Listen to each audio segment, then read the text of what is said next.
Hello అండి. Welcome to Telugu UPSC గురు. ఈరోజు మనం పార్ట్ 16లో ఉన్నామండి మన ప్రిలిమ్ సీరీస్‌లో. చాలా ఇంపార్టెంట్ సీరీస్. మీరు ఏ ఇయర్‌కి ప్రిపేర్ అవుతున్నా కూడా ఈ సీరీస్‌ని తప్పనిసరిగా ఫాలో అవ్వండి. మీరు కరెంట్ అఫైర్స్ చదివేటప్పుడు గానీ, లేదా స్టాటిక్ పోర్షన్ ఏదైనా చదివేటప్పుడు గానీ, ఈ సీరీస్ మీకు తప్పనిసరిగా హెల్ప్ అవుతుంది. కాబట్టి ఖచ్చితంగా ప్రతిరోజు ఫాలో అవ్వండి. హాఫ్ అన్ అవర్ కన్నా ఎక్కువ పట్టదు. ఒకవేళ మీరు 2026కి రాస్తున్నా, 27లో రాయాలి అనుకున్నా కూడా, ఈ సీరీస్‌ని ఫాలో అయితే ఏం చదవాలి అన్నది మీకు అర్థమవుతుంది. అది చాలా ఇంపార్టెంట్ అండి. ఈ ఎగ్జామ్ క్లియర్ చేయడానికి. చాలామంది 12 అవర్స్ పర్ డే చదువుతారు. ఒక సంవత్సరం మొత్తం చదువుతారు. క్లియర్ చేయలేకపోతారు. కొద్దిమంది 6 అవర్స్ పర్ డే చదువుతారు. ఎగ్జామ్ దగ్గరికొచ్చేటప్పటికి ఎక్కువ అవర్స్ చదువుతారు. కానీ క్లియర్ చేస్తారు. ఎలా? ఏం చదవాలి అన్న క్లారిటీ వాళ్ళకుంది కాబట్టి. సో, ఈ వీడియోస్ చూస్తే మీకు ఆ క్లారిటీ వస్తుంది. ఓకే. ఎలాంటి క్వెషన్స్ అడుగుతున్నారు అన్న దాని మీద ఫోకస్ చేయండి. రైట్? సో, మన ఫస్ట్ క్వెషన్ ఏంటో చూద్దాము. Consider the following statements in relation to Janani Suraksha Yojana. అయితే ఇక్కడ ఒక స్కీమ్ గురించి మాట్లాడుతున్నారండి. జనని సురక్ష యోజన. ఎలాంటి గవర్నమెంట్ స్కీమ్స్ కూడా మీరు వదలడానికి ఛాన్స్ లేదు. ప్రిలిమ్స్ రాయడానికి వెళ్ళినప్పుడు ఎలాంటి గవర్నమెంట్ స్కీమ్ పైన హాఫ్ నాలెడ్జ్ పెట్టుకొని వెళ్ళకండి. అన్నిటిపైన ఒక క్లారిటీ అయితే మీకుండాలి. ఇలాంటి కన్‌ఫ్యూజన్ కూడా మీకుంటుంది. సో, మీరు స్కీమ్స్ గురించి చాలా క్లియర్‌గా ఉండాలి. ఓకే. సో, ఇక్కడ చూడండి. First statement ఏమిచ్చారు? జనని సురక్ష యోజనకి సంబంధించి కొన్ని స్టేట్మెంట్స్ ఇచ్చారు. వీటిలో ఎన్ని కరెక్ట్ అని మనల్ని అడుగుతున్నారు. Right? It is a safe motherhood intervention of the state health department. చూడండి, సేఫ్ మదర్‌హుడ్ ఇంటర్వెన్షన్ వరకు కరెక్టే. కానీ స్టేట్ హెల్త్ డిపార్ట్‌మెంటా? కాదు. ఓకే. ఇది 100% సెంట్రల్లీ స్పాన్సర్డ్ స్కీమ్ అండి. రైట్? మీరు స్కీమ్స్ గురించి చదివేటప్పుడు ఎలాంటి క్వెషన్స్ అడుగుతున్నారో తెలుసుకుంటే, మీకు రివర్స్ ఇంజినీరింగ్ మెథడ్ అనేది ఒకటి అప్లై అవుతుంది. ఈ మెథడ్ గురించి మనం తర్వాత వీడియోస్‌లో డిస్కస్ చేసుకుందాము. కానీ ఈ వీడియోస్ అయితే తప్పనిసరిగా చూడండి. ఈ విధంగా హెల్ప్ అవుతుంది. ఏం చదవాలి అనేది మీకు అర్థమవుతుంది. రైట్? సో, స్టేట్ హెల్త్ డిపార్ట్‌మెంటా? కాదు. Okay. Next its objective is to reduce maternal and neonatal mortality among poor pregnant women. అయితే మెటర్నల్ అండ్ నియోనాటల్ మోర్టాలిటీ అంటే అర్థం ఏంటి? ప్రెగ్నెంట్ విమెన్ ఎవరైతే ఉంటారో వాళ్ళు, అలాగే అప్పుడే పుట్టిన శిశువు ఉంటారు కదా! 28 డేస్ లోపు ఉన్న పిల్లల్ని, రైట్? వీళ్ళ డెత్‌కి రిలేటెడ్‌గా ఇది రెడ్యూస్ చేయడానికి, వాళ్ళ డెత్ రేట్ అనేది రెడ్యూస్ చేయడం కోసం ఈ స్కీమ్ అనేది తీసుకొచ్చారన్నమాట. సో, సెకండ్ స్టేట్మెంట్ కరెక్టే. ఫస్ట్ స్టేట్మెంట్ కాదు. Okay. Third it AIIMS to promote institutional delivery among poor pregnant women. ఇది కూడా కరెక్టేనండి. అంతే కదా! మనం ఈ స్కీమ్ బేసిక్‌గా పూర్ ప్రెగ్నెంట్ విమెన్ కోసం తీసుకొచ్చామన్నమాట. Right? Its objective includes providing public health facilities to sick infants up to 1 year of age అన్నారు. మనము జనరల్‌గా ఒక, ఒక స్కీమ్ ఉంది అనుకోండి. రైట్? జనని సురక్ష యోజన స్కీమ్‌నే ఎగ్జాంపుల్‌గా తీసుకోండి. ఇందులో ఫస్ట్ 3 స్టేట్మెంట్స్ చూసుకోండి. ఓకే. మనం ఇంత అనలైజ్ చేసే టైం మనకి ఎగ్జామ్ హాల్‌లో ఉండదు. కానీ ఈ ప్రిపరేషన్ టైమ్‌లో అనలైజ్ చేసుకోండి. రైట్? సేఫ్ మదర్‌హుడ్ ఇంటర్వెన్షన్ అంటున్నారు. మెటర్నల్ అండ్ నియోనాటల్ మోర్టాలిటీ అంటున్నారు. రైట్? ఒకవేళ ఈ పాయింట్ కరెక్ట్ అయితే, ఈ పాయింట్ తప్పవుతుంది. కదా! ఎందుకంటే up to 1 year of age వరకు వాళ్ళ పబ్లిక్ హెల్త్ ఫెసిలిటీస్ అన్ని మనం ప్రొవైడ్ చేస్తున్నాము. అప్ టు 1 ఇయర్ వరకు అంటున్నారు. కానీ ఇక్కడ ఆబ్జెక్టివ్‌లో ఏమిచ్చారు సెకండ్ స్టేట్మెంట్‌లో? Its objective is to reduce maternal and neonatal mortality అంటున్నారు. అంటే 28 డేస్ లోపు ఉన్న శిశువు డెత్ రేట్ అనేది తగ్గాలి. మెటర్నల్ అలాగే ప్రెగ్నెంట్ విమెన్ ఎవరైతే ఉంటారో వాళ్ళది అట్ ద సేమ్ టైమ్ చిన్న బేబీస్‌వి డెత్ రేట్ అనేది తగ్గాలి అంటున్నారు. కానీ మళ్ళీ ఫోర్త్ స్టేట్మెంట్‌లో ఏమంటున్నారు?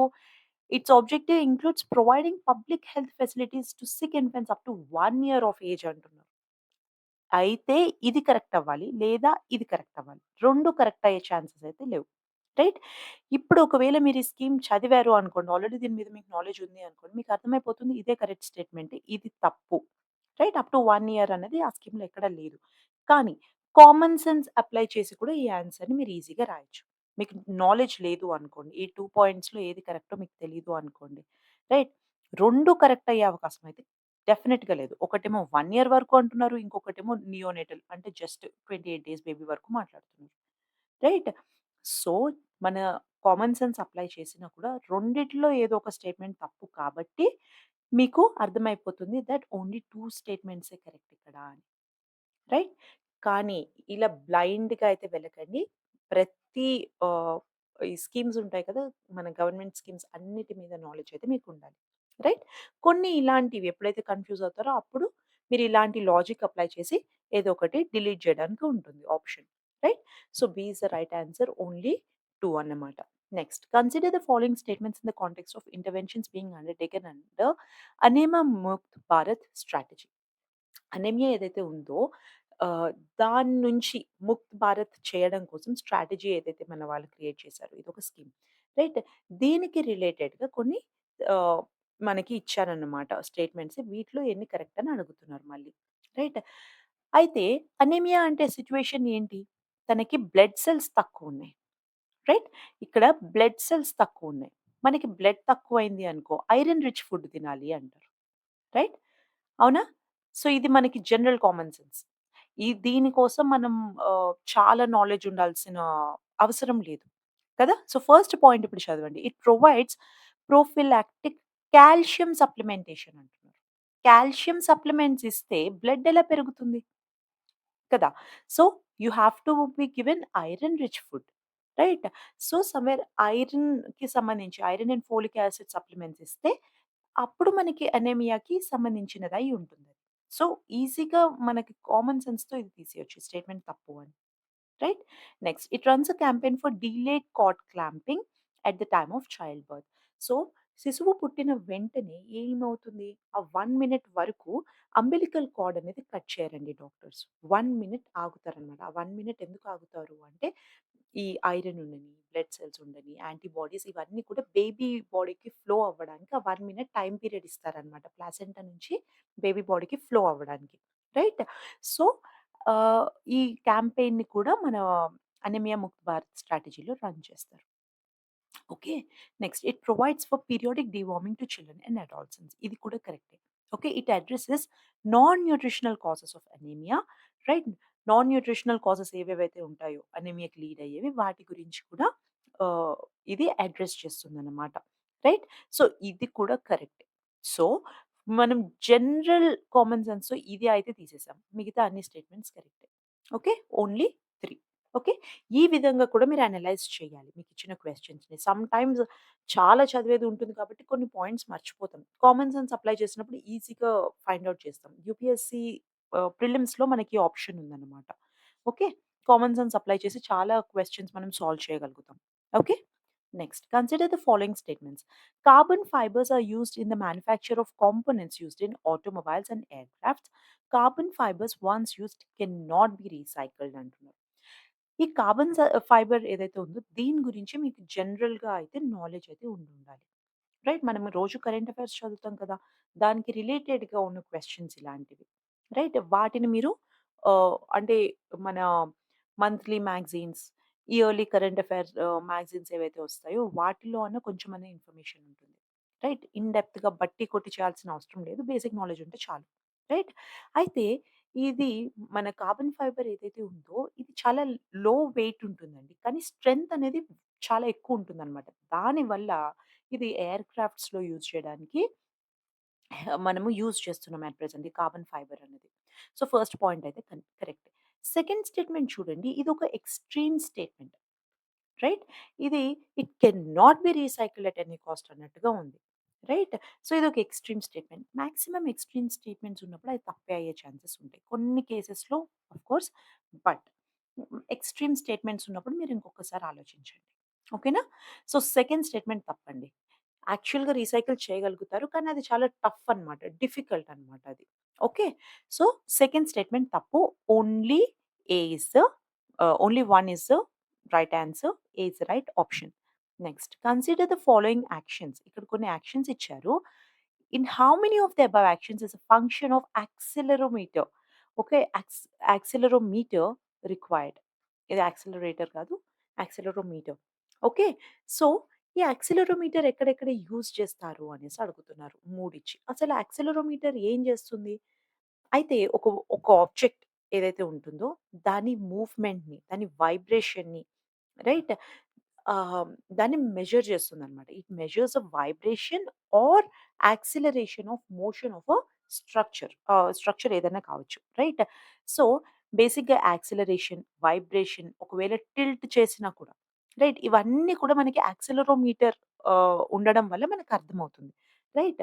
సో, ఇక్కడ కొన్ని ఇచ్చారు. కార్ కొలిషన్‌లో మనకి ఎప్పుడైతే కార్ కొలైడ్ అవుతుందో, రైట్? ఇన్‌స్టంట్‌గా ఎయిర్ బ్యాగ్స్ అనేవి వచ్చేస్తాయి. డిప్లాయ్ అవుతాయన్నమాట. సో, అందులో యాక్సిలరోమీటర్ యూజ్ చేస్తున్నారు. కరెక్టే. ఓకే.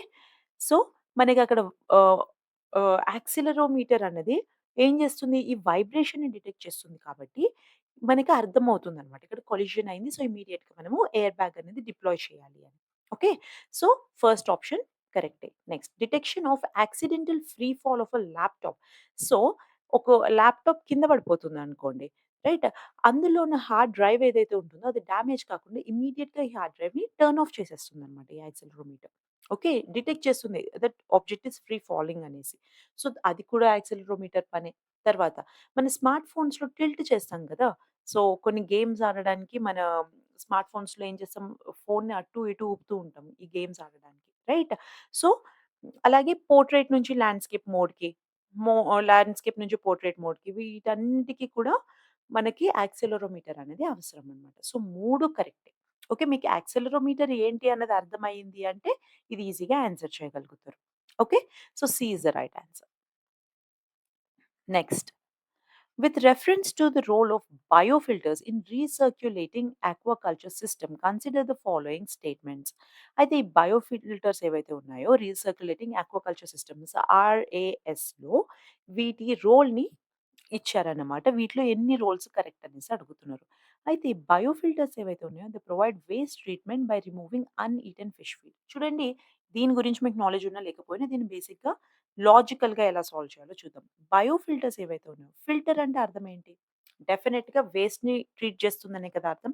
వేస్ట్‌ని ఫిల్టర్ చేసి మనకి మంచి రిమైన్ అనేది మనకిస్తుంది. రైట్? అది బేసిక్‌గా ఫిల్టర్ అనే దానికి అర్థం.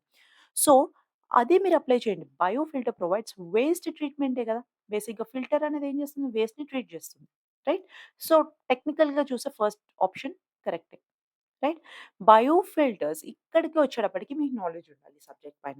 అయితే it converts ammonia present in fish waste to nitrate అంటున్నారు.